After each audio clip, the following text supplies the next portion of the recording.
Em algum lugar além do alcance de qualquer telescópio, existe uma substância vagando pela escuridão que se comporta como uma infecção solta sobre a própria realidade.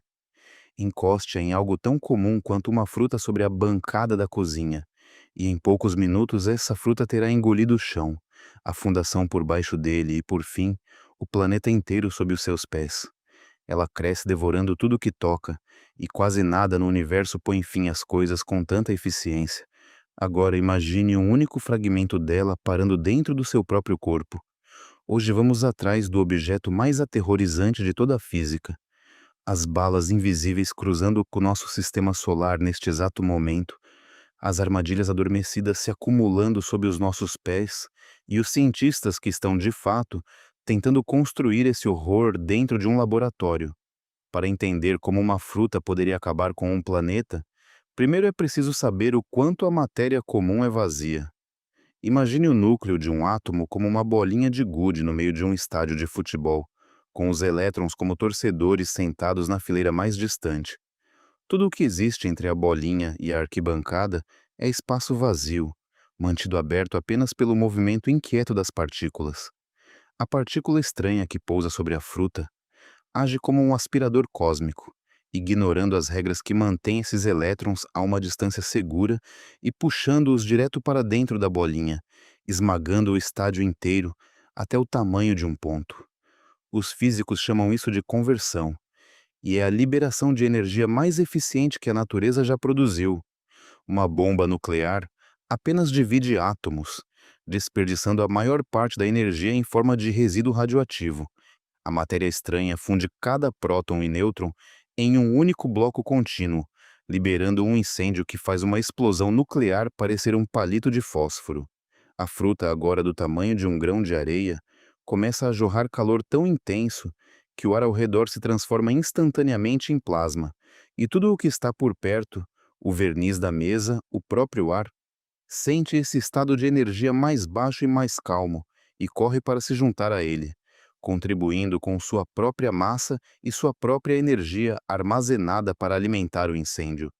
A partir daqui, a densidade reescreve as regras. O que antes era uma fruta agora é muitas vezes mais denso que o chumbo, e desliza pela mesa de madeira como se fosse neblina.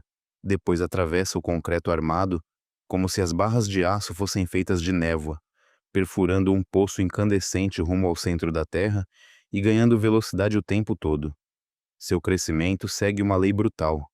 Quanto mais come, maior fica, e quanto maior fica, mais rápido come. De um grão de areia a uma bolinha de gude, depois a uma bola de boliche, sugando magma e rocha à medida que cai, inalando o planeta em vez de simplesmente atravessá-lo. Uma onda de calor sobe de volta pelo poço logo atrás dele. O solo começa a soltar fumaça, depois fica vermelho e incandescente, muito antes de qualquer coisa lá embaixo sequer romper a superfície. Em poucos minutos, o objeto alcança o núcleo, engolindo o ferro e o níquel de lá como um ralo numa banheira. E quando esse núcleo colapsa em matéria estranha, seu volume desaparece por um fator de milhões, levando junto a pressão que sustentava a crosta. A gravidade cobra sua dívida. Os continentes deslizam para dentro, os oceanos despencam nas rachaduras que se abrem sob eles, e a própria atmosfera é sugada para dentro da depressão que colapsa. Vista do espaço, a Terra não explode. Ela murcha, encolhendo de uma esfera azul até um pontinho pequeno e ofuscante de luz. Uma esfera de aproximadamente 100 metros de diâmetro, contendo toda a massa e, portanto, toda essa gravidade do antigo planeta. Ela tem superfície, reflete luz, gira milhares de vezes por segundo, brilhando com raios X letais, e é impossível de danificar. Dispare uma ogiva nuclear contra ela, e a explosão simplesmente se torna parte da sua massa. É um monumento perfeito e eterno, construído apagando tudo que tornava aquele planeta interessante. Isso parece invenção de um romancista paranoico, e por muito tempo foi exatamente isso. Em 1963, Kurt Vonnegut publicou Cat's Cradle, apresentando o Gelo 9, um gelo fictício capaz de congelar o oceano inteiro a partir de um único cristal semente, pensado como um alerta sobre armas nucleares. A física, no entanto, tem o hábito de transformar sátira em fato. Ao longo das décadas de 1970 e 80, físicos perceberam que a matemática da força nuclear forte de fato permite um material real que se comporta exatamente como o gelo de Vonnegut. Só que, em vez de congelar a água, ele congela átomos. Batizaram esses fragmentos de Strangelé. A diferença é termodinâmica. O gelo 9 libera um pouco de calor. Um Strangelé libera a energia de 1000 sóis. O mecanismo é idêntico. Uma mensagem transmitida ao núcleo dizendo que existe uma forma mais fácil de existir, e como o universo sempre caminha em direção a maior estabilidade, o núcleo não tem escolha a não ser obedecer. É tentador tratar isso como um problema de planetas, não de pessoas. Só que os prótons e nêutrons que formam a Terra são os mesmos prótons e nêutrons que formam o seu coração, os seus neurônios, o seu sangue. A única coisa que separa você de um colapso instantâneo em um ponto de plasma denso é uma frágil barreira de energia. Vá além da célula, direto para dentro de um único próton, e você não vai encontrar aquela esfera calma dos diagramas de livro didático. Vai encontrar 3 quarks presos numa disputa violenta e frenética, mantidos juntos por uma força elástica, chamada interação forte, movendo-se perto da velocidade da luz e desesperados para escapar. 99% da massa de um próton, e, portanto, 99% do seu próprio peso corporal, não vem dos quarks em si, mas da pura energia cinética dessa luta. Você é literalmente feito de tensão, e a natureza odeia tensão. Tudo busca o menor estado de energia possível, mas o próton insiste em ficar no alto da escada, preso por uma regra quântica que mantém seus quarks afastados. Em 1984, o físico Edward Witten propôs uma forma de contornar essa regra. Acrescente um terceiro tipo de quark, o quark estranho, a mistura. E num sistema suficientemente denso, a matemática se inverte. As partículas se acomodam de forma mais compacta, a tensão do próton se dissolve por completo, e o sistema despenca naquilo que ele chamou de verdadeiro estado fundamental. A matéria comum, em outras palavras, pode ser apenas um erro metaestável, espuma boiando sobre um oceano que nem sabe que existe logo abaixo. Estamos protegidos desse oceano por uma barreira elétrica entre os núcleos atômicos, uma muralha que resiste a aproximadamente 13,8 bilhões de anos. Tempo suficiente para confundirmos sua idade com permanência. Mas uma represa não precisa desabar por completo para falhar. Basta uma única rachadura, e um Strangelé é essa rachadura, anulando a barreira no instante em que faz contato. A partir daí, a propagação se parece menos com uma explosão e mais com uma infecção, mais próxima de um prion do que de uma bomba. Um prion é uma proteína mal formada que força proteínas saudáveis a assumirem sua mesma forma quebrada ao simples contato, transformando cada vítima na próxima contaminadora. Um Strangelet faz exatamente isso com os átomos. Ele não destrói o próton. Ensina lhe uma forma mais fácil de existir, e o próton, governado por essa mesma preguiça universal, aceita de imediato, se fundindo e somando sua própria gravidade, a atração sobre o átomo seguinte. Nada se perde, nada sobra. Todo elemento que a tabela periódica pode formar, toda a distinção que torna possível a química, a biologia e o próprio pensamento, é triturado numa única sopa idêntica e obediente. Então por que o universo ainda não é feito inteiramente dessa substância, se ela é de fato o estado preferido da matéria? Porque fabricá-la exige uma fornalha que nenhuma superfície planetária consegue fornecer. Uma pressão tão extrema que quebra a própria noção de espaço vazio. As estrelas seguram essa pressão à distância por bilhões de anos queimando combustível, mas em algum momento o combustível acaba, e a gravidade, que nunca se cansa e não precisa de combustível algum, vence instantaneamente.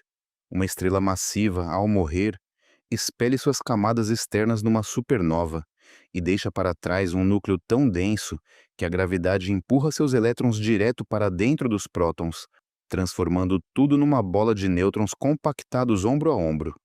Uma estrela de nêutrons, onde a gravidade é cerca de 100 bilhões de vezes mais forte do que na Terra. Nas maiores dessas estrelas, até esse empacotamento acaba falhando. Os próprios nêutrons se rompem, seu conteúdo se derrama num líquido fervente chamado plasma de quarks e gluons, e o sistema procura uma forma mais barata de existir. Ele a encontra convertendo alguns de seus quarks comuns em quarks estranhos, mais pesados, de forma contraintuitiva. Isso permite que tudo se acomode de maneira mais compacta e caia nesse verdadeiro estado fundamental. A estrela pratica alquimia sobre si mesma, e seu núcleo de matéria estranha, sólido e invencível, passa a devorar para fora, através das camadas restantes de nêutrons, transformando o objeto inteiro num único cristal do tamanho de uma cidade, uma estrela estranha, guardando a substância mais perigosa do universo dentro da sua própria gravidade. É possível que já tenhamos encontrado uma. Uma estrela de nêutrons deveria esfriar ao longo de milhões de anos, como uma garrafa térmica perdendo calor lentamente. Mas quando um telescópio espacial observou a estrela de nêutrons no centro do remanescente de supernova Cassiopeia A, ela estava perdendo 4% da sua temperatura em apenas 10 anos. Um ritmo só explicável por nêutrons se dissolvendo ativamente em quarks estranhos e irradiando o calor para longe na forma de neutrinos. Separadamente, o tamanho de uma estrela de nêutrons tem um limite físico rígido de cerca de 12 quilômetros, determinado pelos próprios nêutrons.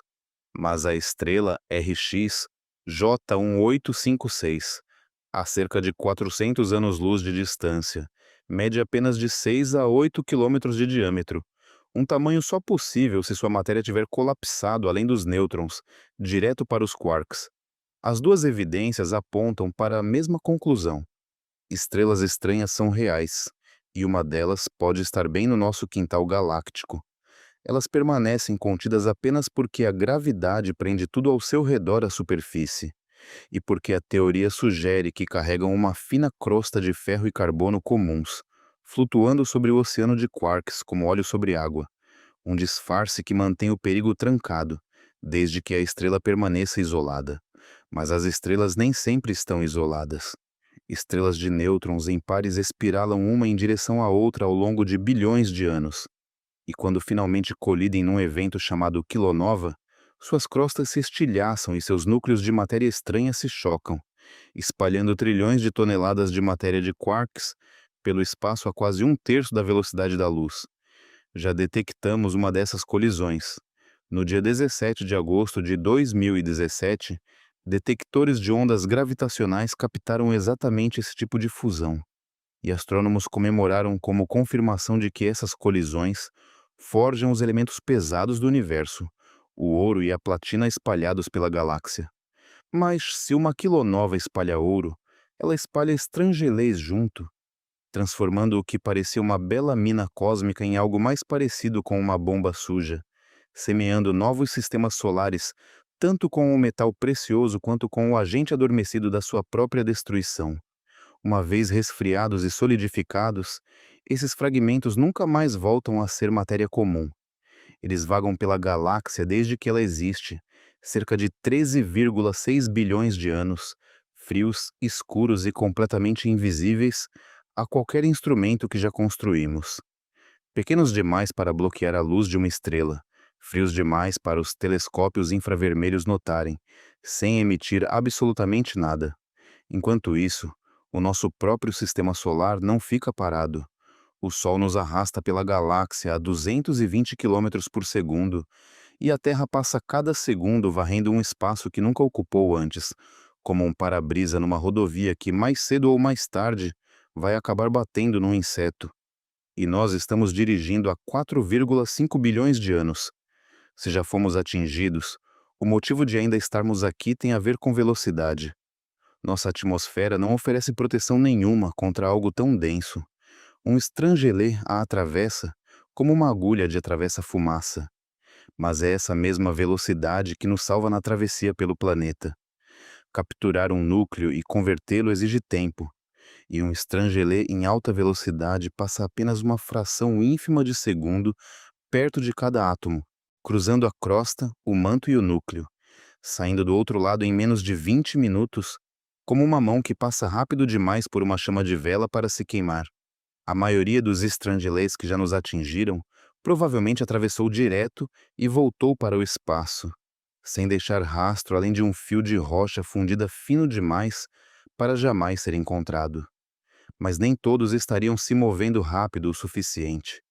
Um estrangelê mais lento, chegando num ângulo raso ou com menos energia, teria perdido velocidade dentro do planeta em vez de escapar, acabando por perder tanto ímpeto que não conseguiria mais subir de volta, caindo de volta em direção ao centro, oscilando e perdendo energia a cada passagem até finalmente parar de vez ali dentro. Nesse cenário, a Terra não é apenas um alvo, é uma luva de beisebol. O motivo de um estrangelete capturado ainda não ter disparado uma reação em cadeia é um golpe de sorte eletromagnético. Espera-se que a matéria estranha carregue carga positiva, e em baixa velocidade, essa carga repele os átomos de ferro, também positivos, ao seu redor, mantendo a reação do tipo gelo 9 sob controle, como dois ímãs que, mantidos afastados, não conseguem se fundir. Mais denso que o ferro derretido ao seu redor, um estrangelet capturado afunda continuamente rumo ao centro gravitacional exato do planeta e se acomoda ali, imóvel, juntando-se a todo outro estrangelet lento que já caiu na Terra ao longo de 4 bilhões de anos, se acumulando, um a um, no mesmo pontinho no coração do mundo. O perigo nesse acúmulo não é linear, é geométrico. Individualmente, cada estrangelei é mantido afastado dos vizinhos pela própria carga, mas a gravidade nunca para de empurrá-los para mais perto uns dos outros, e eventualmente as gotas começam a se tocar e se fundir numa única gota maior.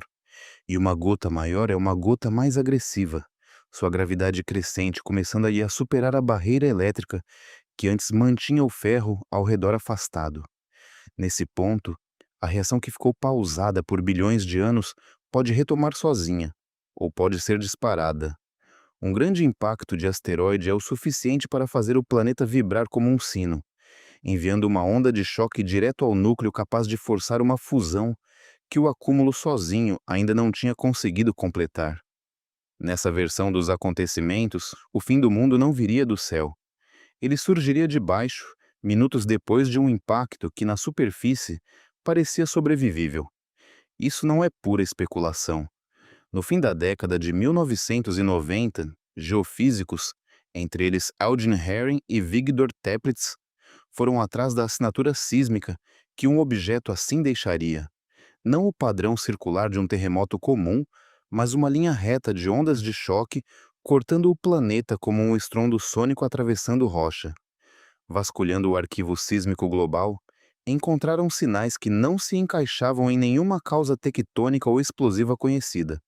Eventos compatíveis com um objeto compacto e extraordinariamente denso cruzando o planeta a uma velocidade de 300 a 400 quilômetros por segundo.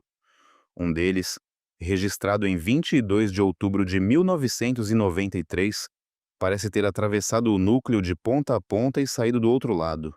O relatório de 2002 da equipe, intitulado Busca Sísmica por Strangelets, foi amplamente ignorado, mas os dados continuam ali, guardados no arquivo, um registro dos tiros que erraram, sem nenhuma forma de jamais registrar o que não errou.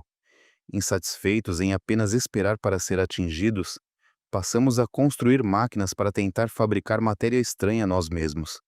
Dentro de aceleradores como o Grande Colisor de Hadrons e o Colisor de Íons Pesados Relativísticos, cientistas colidem íons pesados a mais de 99,9% da velocidade da luz, recriando por um instante temperaturas de cerca de 4 trilhões de graus, quente o suficiente para derreter prótons de volta na mesma sopa de quarks e gluons que preencheu o universo recém-nascido. Ao esfriar, essa bola de fogo deveria se reorganizar em matéria comum, mas a teoria permite um desfecho diferente, chamado destilação de strangelets, no qual os quarks mais leves evaporam primeiro e deixam para trás um resíduo que se solidifica num strangelet, um que, ao contrário de seus primos neutros vindos do espaço, carregaria carga negativa, o que significa que ele não cairia direto pelo chão e sim passaria a devorar a própria máquina que o criou, átomo por átomo, crescendo à medida que avança. O medo era sério o suficiente para chegar aos tribunais. Em 2008, pouco antes de o grande colisor de Hadron ser ligado, um processo judicial tentou barrá-lo, argumentando que mesmo uma chance mínima e diferente de zero de destruir o planeta superava qualquer benefício científico. Um número pequeno, multiplicado por uma consequência infinita, ainda é infinito. A defesa do CERN se apoiou nos raios cósmicos. A Lua é atingida constantemente por colisões muito mais energéticas e nunca se transformou em matéria estranha. Então, segundo esse raciocínio, os colisores também deveriam ser seguros. Mas existe uma falha nessa comparação. Um estrangelet nascido de um raio cósmico atingindo a Lua já nasce se movendo perto da velocidade da luz e escapa antes de causar qualquer dano. Um estrangelet nascido dentro de um colisor, onde dois feixes cancelam o momento um do outro, nasceria praticamente parado. Simplesmente cairia no chão do detector e começaria a se alimentar. A sobrevivência da Lua não prova nada sobre a nossa própria segurança, e os próprios físicos estimaram as chances em aproximadamente 1 em 50 milhões. Chances que soam confortáveis para qualquer coisa com um prejuízo limitado, e imprudentes para uma aposta em que perder significa perder tudo que já existiu. Fizemos essa aposta mesmo assim, e ouvimos um clique em vez de uma explosão. Uma máquina nova e ainda maior já está sendo planejada. É uma resposta sombriamente convincente para o motivo de a galáxia parecer tão silenciosa. Talvez toda civilização avançada o suficiente para entender o átomo acabe construindo a máquina que a destrói, não por malícia ou guerra, mas por pura curiosidade. O experimento perfeito, feito uma única vez, que apaga quem o realizou. Se afastarmos a lente o suficiente, isso deixa de parecer um acidente e passa a parecer uma direção. Toda lei física que conhecemos aponta para menos energia, menos estrutura, menos complexidade. A água encontra o mar, o calor encontra o cômodo frio, e a matéria, tendo a chance, encontra a matéria estranha. A vida, por essa medida, é a exceção. Uma recusa temporária e de alta energia a se acomodar, mantida unida apenas por uma barreira frágil e uma boa dose de teimosia. Não somos o objetivo do universo, somos mais como sua falha, a única parte de um cosmos majoritariamente morto e silencioso que já percebeu que existe. Um universo que finalmente tivesse terminado o serviço, com cada estrela e cada planeta convertidos em esferas lisas e silenciosas, também seria um beco sem saída permanente e imutável. Um cemitério, com as luzes acesas. Isso vale a pena defender, não apesar do risco, mas por causa dele. A mesma instabilidade que nos torna frágeis é a única coisa que jamais permitiu que algo interessante acontecesse. Então, na próxima vez que você olhar para algo tão comum quanto uma fruta sobre a mesa, lembre-se do que ela realmente é. Uma pequena vitória temporária contra um universo que preferia muito mais vê-la reduzida a nada. Você é a mesma coisa, um conjunto de partículas de alta energia que se recusa a ser simplificado. O perigo descrito aqui é real. Os estrangelets, os colisores, o acúmulo silencioso no centro do planeta. Nada disso é motivo para ter medo. É motivo para perceber que você ainda está aqui. Quero saber o que você acha. As máquinas como o grande colisor de hadrons deveriam ser desligadas para proteger o planeta ou o conhecimento vale o risco? Deixe sua resposta antes que esse momento passe e me diga qual canto da realidade devemos desmontar a seguir.